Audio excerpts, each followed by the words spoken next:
పరిశుద్ధ గ్రంథంలో నుంచి మత్తయి సువార్త 10వ అధ్యాయం. మత్తయి సువార్త 10వ అధ్యాయము 33వ వచనాన్ని ఈ ఉదయకాలంలో మనం ధ్యానిద్దాం.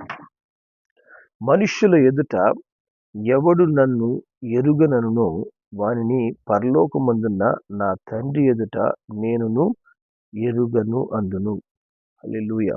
దేవుని నామానికి మహిమ కలుగును గాక. కాబట్టి ప్రభువైన యేసు చెప్తున్నాడు, మనుషుల ముందు ఎవడైతే యేసయ్య ఎవరో నాకు తెలియదు, మరి యేసు వెంట ఉంటూ మరి దేవుని నమ్ముకొని రక్షణ పొందుకొని బాప్తీసం తీసుకొని మరి దేవుని బిడ్డగా చలామణి అవుతూ మరి ఆయనను ఎరుగను అనే వారిగా ఎవరైతే ఉంటారో దేవుడు చెప్తాడు, పరలోకానికి చేరినప్పుడు పరలోకమందు తండ్రి ఎదుట వారిని నేను ఎరుగను అంటాడంట. మరి మార్కు సువార్త 14వ అధ్యాయంలోకి వెళ్తే అక్కడ ఒక సంభవం జరుగుతుంది. మార్కు సువార్త 14వ అధ్యాయము 29వ వచనం నుంచి 31వ దాకా మనం చదివితే, అందుకు పేతురు, అందరూ అభ్యంతరపడినా నేను అభ్యంతరపడనని ఆయనతో చెప్పగా, యేసు అతను చూచి, నేటి రాత్రి కోడి 2 మార్లు కూయక మునిపే నీవు నన్ను ఎరుగనని ముమ్మారు చెప్పేదవని నీతో నిశ్చయంగా చెప్పుచున్నాను అనేను. అతడు మరి ఖండితముగా, నేను నీతో కూడా చావవలసి వచ్చినను నిన్ను ఎరుగనని చెప్పను అనను. అట్లు వారందరూ అనిది. కాబట్టి ఇక్కడ పేతురుకి ఒక పరీక్ష వస్తూ ఉంది, ఒక శోధన లాంటి పరీక్ష. దాంట్లో మరి ప్రభువైన యేసు సిలువకు అప్పగించబడుతున్నటువంటి సమయంలో పేతురు చెప్తున్నాడు, అందరూ నిన్ను విడిచిపెట్టినా నేను నిన్ను విడిచిపెట్టనేసయ్యా, అందరూ నీకు దూరమైన నేను నిన్ను వదిలిపెట్టనేసయ్యా. చాలాసార్లు మన మాటలు కూడా అట్లాగే ఉంటాయి. ఎవ్వరు రాకపోయినా నేను ఖచ్చితంగా వస్తాను, ఎవ్వరు చేయకపోయినా నేను ఖచ్చితంగా చేస్తాను, నేను ఖచ్చితంగా దేవుని వదిలిపెట్టను అనేటువంటి మాటలు, తీర్మానాలు చాలాసార్లు మనం చేసుకుంటుంటాం, చెప్తుంటాము. కానీ అది శోధించబడినప్పుడు దాని మీద మనం నిలబడుతున్నామా లేదన్నది చాలా ముఖ్యం. అందుకే యేసు ప్రభు పేతురుతో చెప్తున్నాడు, ఈ రోజు రాత్రే, మళ్ళా కాదు పేతురు, నువ్వు ఈ రోజే చెప్తున్నావు, ఈ రోజు రాత్రే ఒకటి జరగబోతుంది. ఏంటంటే కోడి 2 సార్లు కూస్తుంది. రెండోసారి కోడి కుయ్యక మునిపే నువ్వు 3 సార్లు చెప్తావు. ఏమని?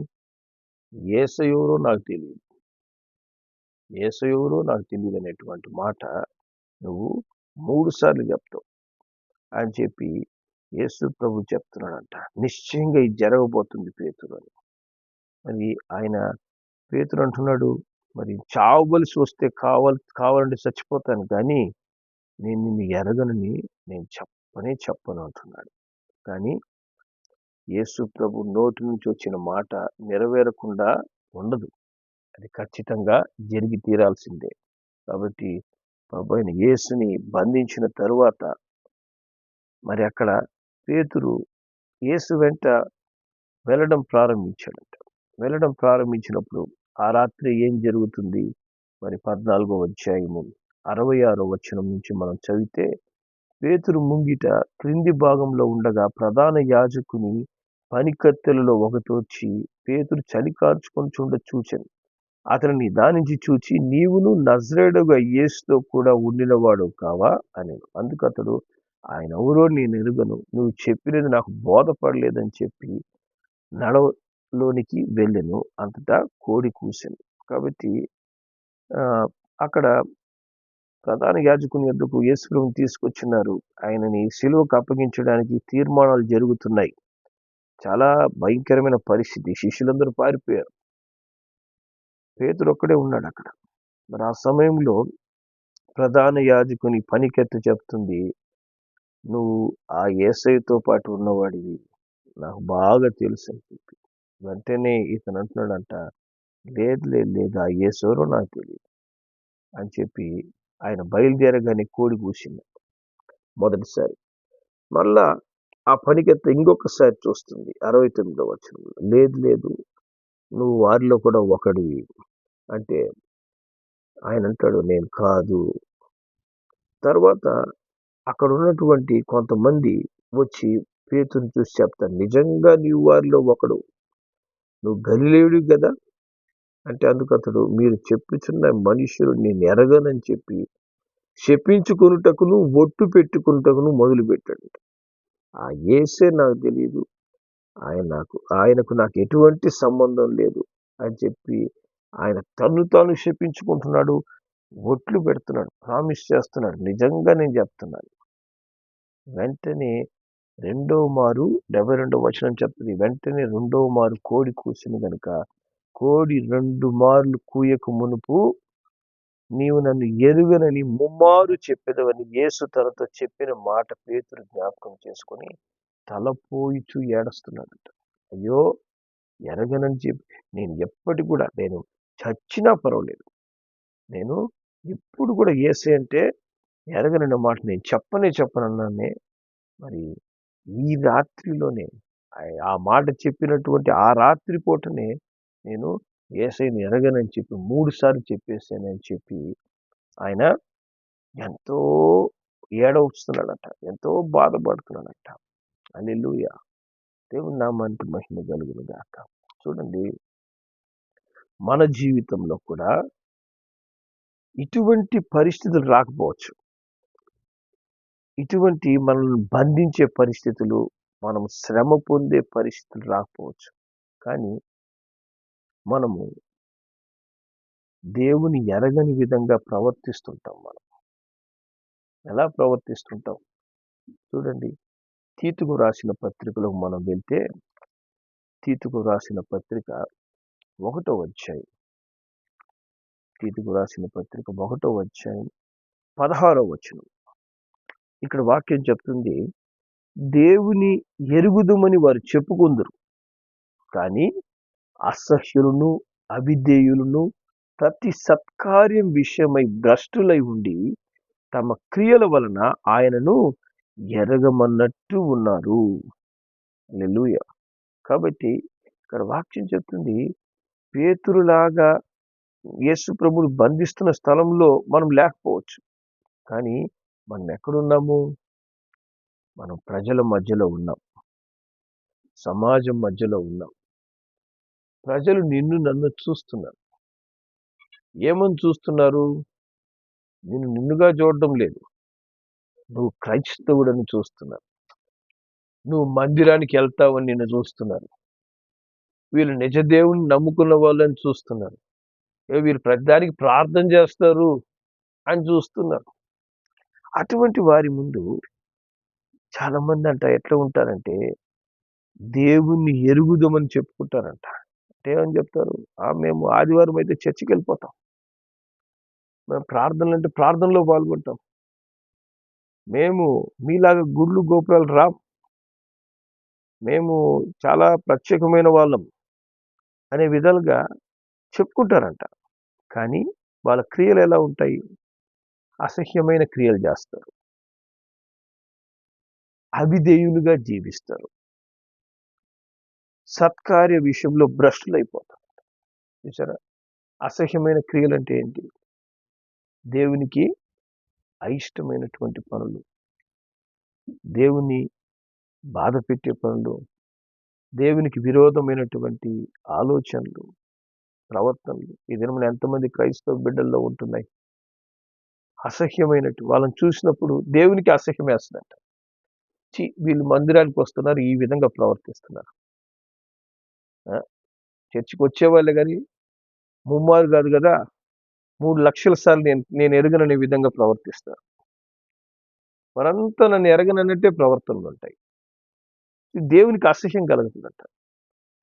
దేవునికి అసహ్యం కలిగే విధంగా మనం మందిరం బయటకు వచ్చినప్పటి నుంచి మనం ఇష్టానుసారంగా ప్రవర్తిస్తున్నామంటే పేతురు కంటే భయంకరమైన స్థితిలో ఉన్నాం మనం.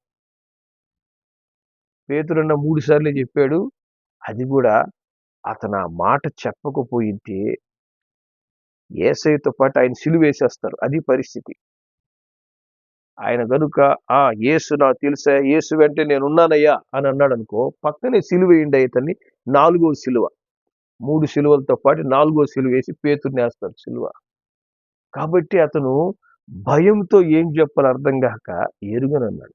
మనము చాలాసార్లు అనేక మంది ఎట్లుంటారంటే, అక్కడ అవకాశం ఉంటుంది దేవుని బిడ్డలుగా జీవించడానికి, అవకాశం ఉంటుంది పరిశుద్ధంగా ప్రవర్తించడానికి, అవకాశం ఉంటుంది మనం ఆ పని చేయకుండా ఉండడానికి.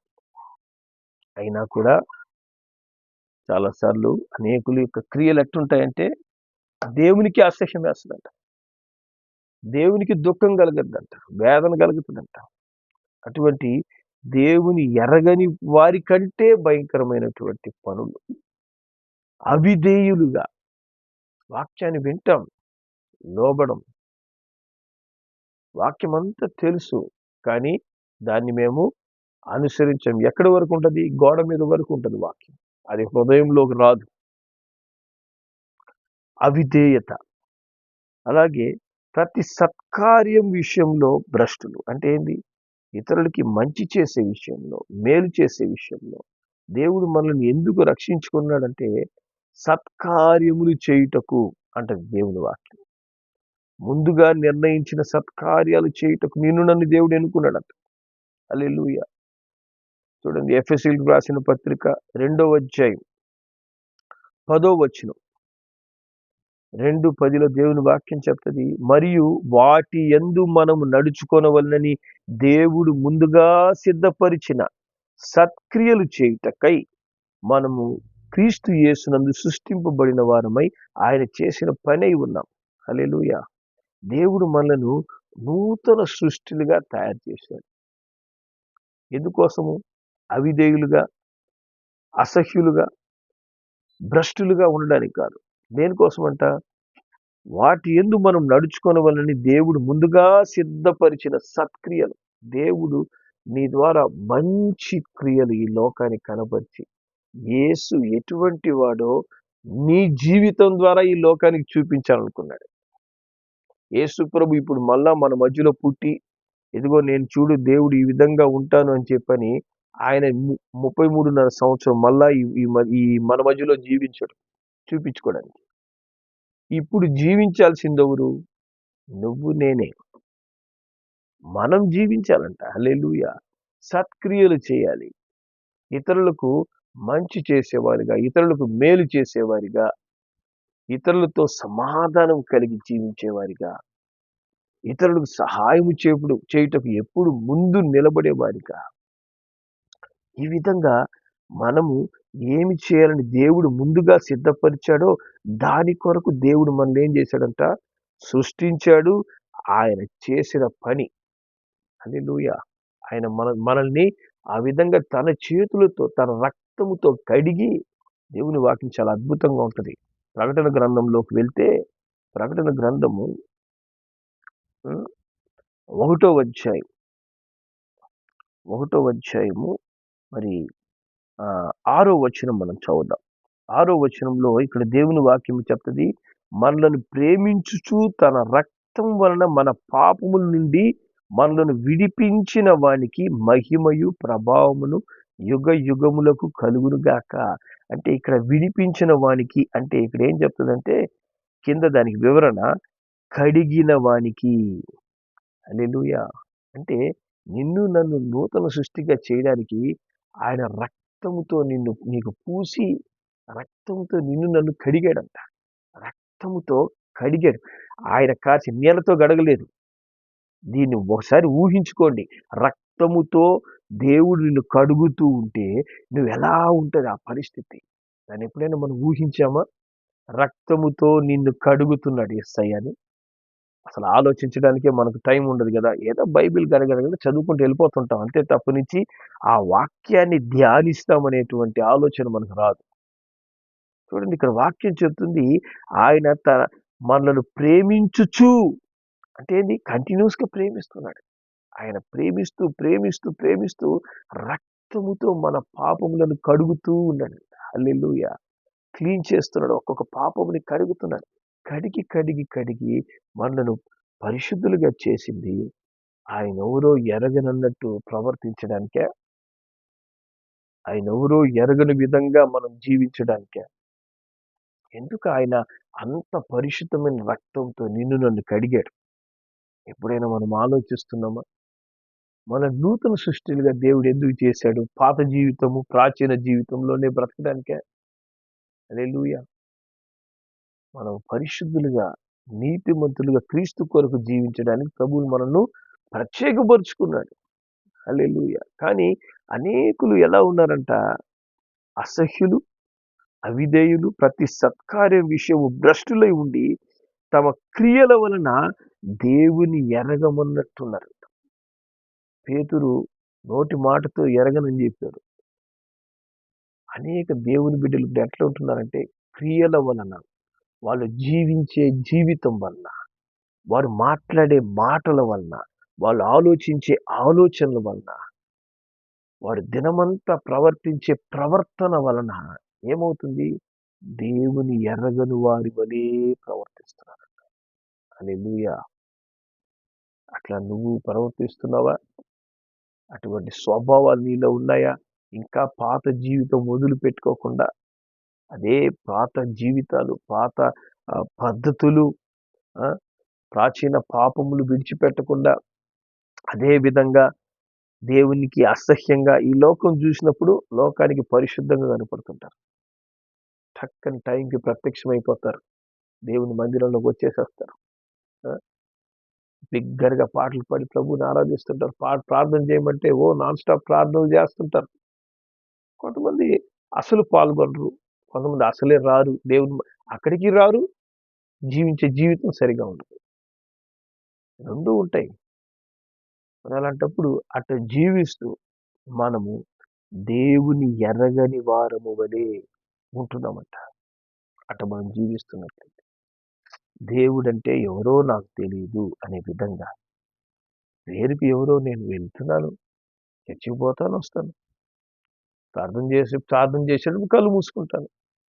అంతేగాని నేను నా క్రియలు మార్చుకోను, నా ప్రవర్తన మార్చుకోను, నేను దేవుని ఎరగని వాని వలె ప్రవర్తిస్తూ ఉంటాను అనే విధంగా మనం ఉంటున్నామా? దేవుడు అంటాడు, యాకోబు రాసిన పత్రిక 2వ అధ్యాయము, యాకోబు 2వ అధ్యాయం 14వ వచనంలో, నా సహోదరులారా, క్రియలు లేనప్పుడు ఎవడైనా తనకు విశ్వాసం కలదని చెప్పిన యెడల ఏం ప్రయోజనం? అట్టి విశ్వాసం అతన్ని రక్షించగలదా? సరే, క్రియలే లేకుండా, దేవుని యందు భయము భక్తి కలిగి జీవించకుండా, వాక్యానుసారంగా ప్రవర్తించకుండా, ఎటువంటి మంచి క్రియలు మనలో కనబడకుండా, మనకు విశ్వాసం కలదు, నాకు దేవుడు అంటే చాలా భక్తి, నేను దేవుని విశ్వాసం కలిగి జీవిస్తున్నా, యేసయ్య అంటే నాకు ఇష్టం అనంటూ మనం జీవిస్తున్నట్లయితే దేవుడు వాక్యం చెప్తే ఏం ప్రయోజనం? దానివల్ల అది మనకు ప్రయోజనం లేదు, దేవునికి ప్రయోజనం కాదు. అట్టి విశ్వాసము అతన్ని రక్షించగలదా? అంటే దేని నుంచి రక్షిస్తుంది? రాబోయే రెండవ మరణం నుంచి రక్షించగలదా? శాశ్వతమైనటువంటి మరణం నుంచి నిన్ను తప్పించగలదా? కాబట్టి దేవుని ఎరగము అనే విధంగా మనం ఉంటున్నట్లయితే యేసు ప్రభు కఠినమైన మాట ఏం చెప్తుందో తెలుసిన? మనుషుల ఎదుట ఎవడు నన్ను ఎరుగను అనే విధంగా ఉంటాడో, ఎరుగని విధంగా ప్రవర్తిస్తాడో వానిని పరలోకమందున నా తండ్రి ఎదుట నేను కూడా ఎరుగను అంటారు. అక్కడ కూడా దేవుడు ఏమంటాడు? నో, ఇక్కడ ఎరగని విధంగా మనం ప్రవర్తిస్తుంటే యేసయ్య చూస్తూ ఉంటాడు. అన్ని నోట్ అవుతాయి, అన్ని రికార్డ్ అవుతాయి. ఓకే, ఒక టైం అనేది దేవుడు ఫిక్స్ చేసి ఉంటాడు. ఆ టైంలో దేవుడు కూడా ఏం చెప్తాడు? ఇంతకాలము మందిరానికి పోయి ఉండొచ్చు, ఇంతకాలం ప్రార్థన చేసే పరిశుద్ధుడిలాగా ఉండి ఉండొచ్చు, ఈ లోకంలో రికార్డ్స్లో క్రైస్తవుడని రాయబడి ఉండొచ్చు, కానీ తన జీవితంలో ఎప్పుడు కూడా నన్ను ఎరిగిన వాని వలె, ఎరిగిన దాని వలె ప్రవర్తించలేదు. కనీసము పేతురుకు వచ్చిన పశ్చాత్తాపం కూడా రాలేదు. పేతురన్న ఎలుగెత్తి ఏడ్చాడంట, దేవా నన్ను క్షమించయ్యా, ఇదిగో నన్ను నీకు సిలువేసేస్తారనే భయంతో నేను ఈ 3 సార్లు చెప్పానయ్యా, నన్ను క్షమించు అని పేతురు పశ్చాత్తాపడ్డాడు. తిరిగి దేవుని వైపు తిరిగి సరి చేసుకొని ఒక దినం అతను కూడా సిలువ వేయబడి, తలకిందులుగా సిలువ వేయబడి మరణించాడు పేతురు. హల్లెలూయా.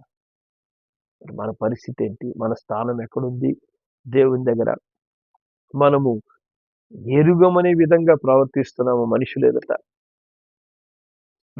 మనుషుల దగ్గరకు వచ్చేసరికి ఒక ప్రవర్తన, దేవుని దగ్గరికి వచ్చేసరికి ఇంకో ప్రవర్తన లాగా మనం ఉంటున్నామా? దేవుడు కఠినంగా ఏం చెప్పాడంటే, మనము దేవుని ఎరగని వారి వలె ఈ లోకంలో జీవిస్తున్నట్లయితే పరలోకంలో మిమ్మల్ని నేను ఎరగను అంటాడంట. కాబట్టి ఈ రోజే మనం ఏం చేయాలి? మన క్రియలు సరి చేసుకోవాలి. మన క్రియలు సరిగా ఉండాలి. మన విశ్వాసం కంటే విశ్వాస జీవితం చాలా ముఖ్యం. విశ్వాసాన్ని కాపాడుకున్నాను అంటాడు పౌలు గారు. నేను మంచి పోరాటం పోరాడాను, విశ్వాసాన్ని కాపాడుకున్నాను. హల్లెలూయా. మరి మన విశ్వాసాన్ని కాపాడుకునే పోరాటం మనలో ఉందా? విశ్వాసాన్ని కాపాడుకోవడం అంటే మనం పోరాడాలి విశ్వాసం కొరకు. అదొక పోరాటం లాంటిది. అంటే ఏమంటే దేవుని కోసం నిలబడతావా లేదా అనేటువంటి పరిస్థితులు వస్తాయి మన జీవితంలో. దేవుని పక్షాన ఉన్నావా, లోకం పక్షాన ఉన్నావా అని. ఆ టైంలో నేను దేవుని బిడ్డని, దేవుని పక్షంలోనే నేను నిలబడతాను అనే విధంగా పేతురు వలె మనం నిలబడాలి. హల్లెలూయా. పేతురు ఎలుగెత్తి ఏడ్చి పశ్చాత్తాపడి దేవుని వైపు తిరిగాడు, దేవుని కోసం నిలబడ్డాడు తర్వాత. హల్లెలూయా. మరి ఇప్పుడు సమయం నీది నాది. మనం ఎలా నిలబడుతున్నాం? ఒక చిన్న శోధన రాగానే పడిపోతున్నామా? ఒక చిన్న సమస్య రాగానే విడిచిపెడుతున్నామా? ఎప్పుడు మరి దేవునికి విరోధమైనటువంటి అసహ్య క్రియలు చేస్తున్నామా? దేవునికి అవిధేయులుగా మనం ప్రవర్తిస్తున్నామా? భ్రష్టమైనటువంటి జీవితాలు మనం జీవిస్తున్నామా? దేవుడు ఎరగను అనేటువంటి దినం ఒకరోజు రాబోతుంది. ఆ దినమున దేవుడు ఎవరో నాకు తెలియదు అంటాడు. హల్లెలూయా. అంతకంటే భయంకరమైనటువంటి దినం ఇంకొకటి ఉండదు. దేవుని ఎదుట నిలబడినప్పుడు నువ్వెవరో నాకు తెలియదు అనే ఒక మాట దేవుని నోట్లోంచి వచ్చిందంటే అంతకంటే భయంకరమైన సమయం ఇంకోటి ఉండదు. ఎందుకంటే ఎరుగను అనే మాట దేవుని నోటికి నుంచి రాగానే మరుక్షణము చీకటి బిలములో పడిపోతామట. అంధకారంలోనికి తోయబడతాం. అది శాశ్వతమైన మరణం. అట్టి ఎరగను అనేటువంటి స్థితిలోనికి మనం పోకుండా మనం ఏం చేయాలి? ఈ దినమే మారాలి. ఈ దినమే మనం సరి చేసుకోవాలి. దేవుని నోట్లో నుంచి నువ్వెవరో నాకు తెలియదనే మాట వచ్చింది అనంటే అంతకంటే భయంకరమైన సమయం మన జీవితంలో ఇంకొకటి ఉండదు. హల్లెలూయా. ఆ దినం రాకముందే ఈరోజే దేవుడు, ఇతను నా బిడ్డయ్యా, ఈమె నా కుమార్తె అయ్యా, ఎప్పుడు నా కోసము, నా కొరకు ఆ బిడ్డ జీవిస్తుంది. హల్లెలూయా. దేవుని కొరకు మనం జీవించడం అనంటే ఏదో మనం ప్రజల ముందు నటిస్తున్నట్టు ప్రవర్తించడం కాదు. ప్రతి స్థలములో దేవుని కొరకు మనం పరిశుద్ధంగా నిలబడాలి. దేవుడు అప్పగించే ప్రతి పనిలో నమ్మకంగా మనం నిలబడాలి. మన మాట, మన ప్రవర్తన అంతా కూడా వాక్యానికి అనుకూలంగా, వాక్యానుసారంగా ఉండాలి. హల్లెలూయా. సో ఈ దినము దేవుడు మనతో అడుగుతున్నాడు.